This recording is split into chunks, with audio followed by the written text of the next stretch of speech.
Baik, saya melihat ada interupsi, ada dua yang akan menyampaikan aspirasi kepada Bapak Farhan. Kami persilakan. Terima kasih pimpinan. Bismillahirrahmanirrahim. Assalamualaikum warahmatullahi wabarakatuh.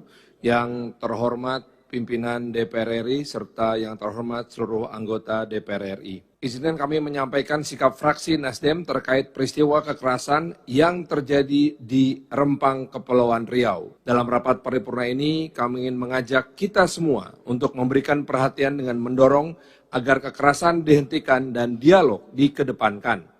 Kami dengan ini, fraksi Partai Nasdem menyatakan, 1. Menyayangkan terjadinya kekerasan yang memakan korban dalam konflik yang melibatkan masyarakat adat dan pihak aparat di Pulau Rempang dan Pulau Galang. Kedua, mendesak aparat penegak hukum untuk segera menghentikan penggunaan kekerasan dan mengatasi tindak kekerasan yang terjadi.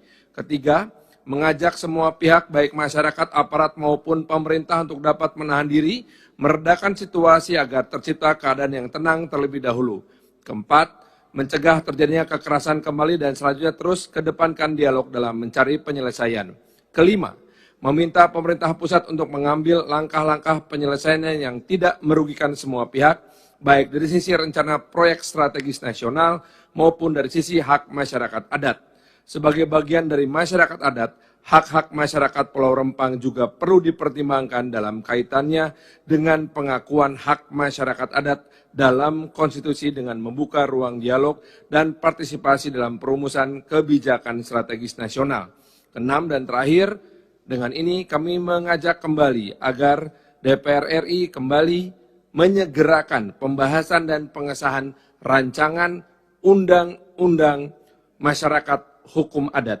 Terima kasih. Wabillahi taufiq walhidayah. Wassalamualaikum warahmatullahi wabarakatuh. Terima kasih.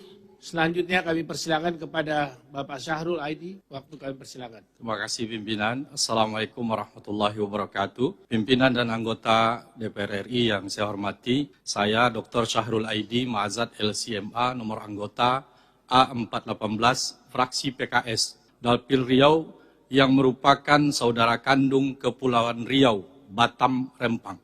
Kesempatan yang penting dan terhormat ini saya ingin menyampaikan keluhan dan aspirasi masyarakat Melayu Kepulauan Riau. Apa yang terjadi di Rempang, Batam saat ini membuat kami, masyarakat Melayu, berduka, kecewa, di mana sanak saudara kami di Rempang terancam kehilangan sejarah dan kenangan atas tanah leluhurnya dengan dalih mengembangkan kawasan industri dan investasi.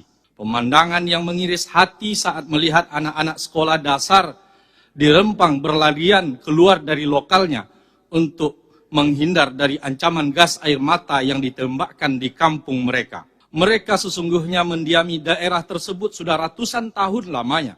Sementara BP Batam yang dulunya bernama Otorita Batam baru lahir tahun 1970-an dan mulai membangun Batam. Dari sinilah lahirnya istilah kampung tua, diartikan kampung yang sudah ada sebelum Otorita Batam ada, bahkan sebelum Indonesia merdeka.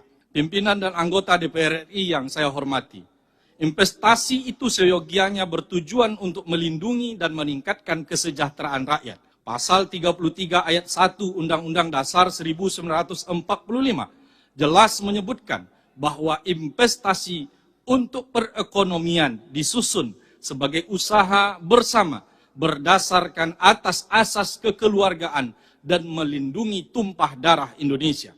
Konstitusi kita juga menjamin hak asasi manusia.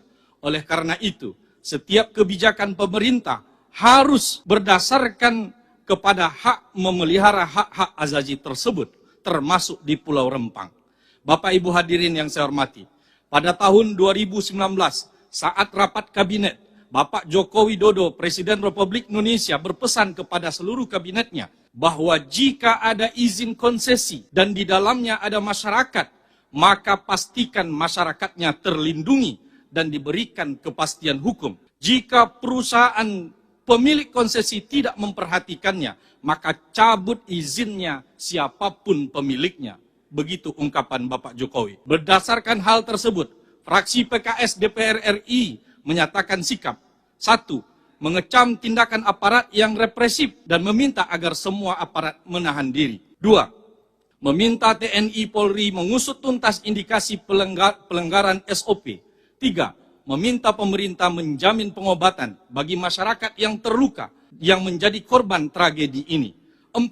Membebaskan masyarakat yang ditahan akibat bentrok ini dan menjamin mereka tidak dianiaya sebagai indikasi bahwa pemerintah ingin menyelesaikan masalah ini dengan cara yang humanis. 5. Meminta pemerintah untuk menghentikan sementara PSN Rempang Eco City sebelum hak-hak masyarakat terdampak terpenuhi dengan memastikan bahwa akar budaya dan wilayah adat mereka tidak hilang. Demikian, Assalamualaikum warahmatullahi wabarakatuh.